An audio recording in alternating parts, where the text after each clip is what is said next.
They were gruesome, painful treatments. Beastly.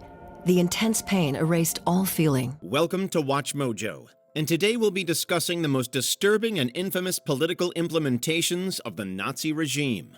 Wie lange dauert das? Das dauert 7 Stunden, 400 bis 500. Ja, 500.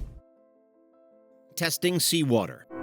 Hitler insisted that the struggle would have to be conducted with unprecedented, unmerciful, and unrelenting harshness. The doctors and scientists of Nazi-era Germany had various reasons for conducting their experiments. One of their foremost objectives was to enhance the strength and resilience of the German army. As a result, doctors such as Hans Eppinger conducted experiments in prison camps like Dachau in an attempt to devise a means by which common seawater could be made drinkable for German soldiers. They force-fed prisoners diets consisting solely of seawater without giving them any food. The end results were quite predictable, with every test subject so desperate for fresh water that they'd seek out any source for relief from their pain.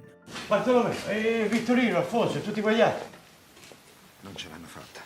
Chemical exposure. With the victims packed inside the gas chamber, SS guards dropped Cyclone B capsules down through 4 wire mesh columns from holes in the roof. The threat of chemical warfare was still very much a valid concern during World War II. As such, Germany often sought out ways to dampen or avoid the potential impacts of such attacks on its soldiers. Prisoners in the concentration camps were unfortunately made the guinea pigs for unethical experiments involving chemicals like phosgene. No, it's just a shower.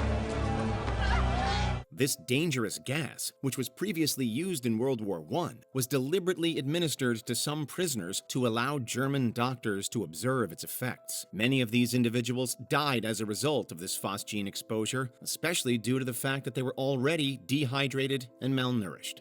Battle wound simulation. Due to the injuries and resulting infections German soldiers constantly faced on the front lines during the war, Nazi doctors sought ways to effectively curb these infections. One major example of this occurred at the Ravensbrück concentration camp, where physicians replicated battlefield-like wounds on prisoners. They would then embed glass shards and wood shavings into the wounds, an intense and painful process. Injuries of this sort often became gangrenous and sometimes led to the deaths of the prisoners. However, this was all intentional, as the doctors aimed to study the spread of these infections and develop the right medicine to treat them on the battlefield.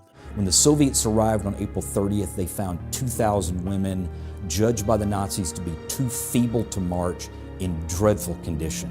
Bone grafts. This was yet another chilling example of the extreme length Nazi physicians would stoop to in order to facilitate their grim research. Ravensbrück was a notorious prisoner camp that primarily housed women, yet it was also a complete house of horrors. This was due to the gruesome transplants and grafts that took place within its walls. Prisoners were forced to have their limbs amputated so that other body parts could be transplanted in their place, and many were left with permanent disabilities.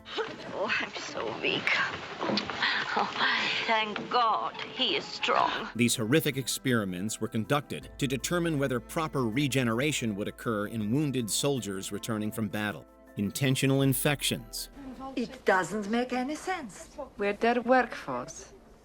What sense does it make to kill your own workforce? It's a truly perverse situation, one where the person who infected you with a sickness is also administering treatment. Prisoners at the Nazi concentration camps were often infected with diseases such as malaria, hepatitis, or typhoid. This was done so that Nazi doctors could then test the efficacy of certain antibiotics. Of course, the fact that many of these subjects died before any real recovery could take place was of little consequence to these quote-unquote doctors. Heinrich Himmler himself reportedly had his Nazi physicians artificially inseminate women at the Auschwitz death camp in the hopes of discovering a cure for infertility. High-altitude testing. Prisoners selected to be part of Nazi experiments held out little hope that participation might lead to their release. More often than not, they were right. One particularly infamous experiment was the high-altitude testing conducted to simulate the pressure experienced by German pilots upon ejection. These tests would quite often lead to the death of the subject, thanks to the immense physical pressure and pain. Those who survived were killed anyway, and a new group of test subjects would be introduced. In addition, further gruesome tests were conducted on prisoners of color in order to determine whether specific races held any innate immunity to diseases such as tuberculosis. Und dieses Geschrei, so, das ist furchtbar, deprimierend, wenn man das von jeden Tag wieder das Schauspiel von vorne sieht. Hypothermia tests. Doctors at prisoner camps such as Dachau conducted harrowing experiments on prisoners in an attempt to replicate the freezing conditions German soldiers might encounter on the front lines. These victims would essentially be put into a state of forced hypothermia, usually by icy water or being left outside in the cold. Doctors would then attempt to reverse the prisoner's condition via hot water baths or even sex in order to increase body temperature and heart rate. Lebensborn. In the Bundesarchiv in Berlin are hundreds of documents that show the gradual development of Himmler's strategy for the organized abduction of children. The Nazi Party was constantly seeking ways to increase the Aryan population in Germany, and Heinrich Himmler's Lebensborn program sought to expedite the process. This was a state-funded association that focused on promoting as many Aryan births as possible within Germany's borders. It was achieved in a number of ways, from the provision of welfare services to struggling unwed mothers to prestigious awards being offered to the most fruitful families. Lebensborn birth houses were even constructed to properly care for these Aryan children and their mothers, while abortions were encouraged for those with disabilities or physical traits of a non-Germanic nature. Like at a chicken farm. I want that chicken. That one doesn't look so good, but I like that one. And that's how they did it with the children too. T4 program. He takes part in the T4 program. People who are crippled or mentally handicapped are gassed to death. Forced euthanasia. This was essentially the motive behind Germany's T4 program. The Nazi-era initiative was only officially on the books from 1939 to 1941, but reports allege that it continued to be implemented until Hitler's downfall. T4 was framed as delivering a mercy killing for the sick, old, or mentally infirm. However, the Nazi Party's interest in eugenics would further widen T4 to target anyone deemed by the state as, quote, unfit to live. The Nazis referred to disabled people as life unworthy of life. To persuade the nation of this, they made a series of propaganda films. It's a shockingly brazen and subjective move, one that was labeled by Hitler as a wartime measure. Modern lenses, however, simply see it as yet another attempt by the Nazi Party at total control of the Germanic populace.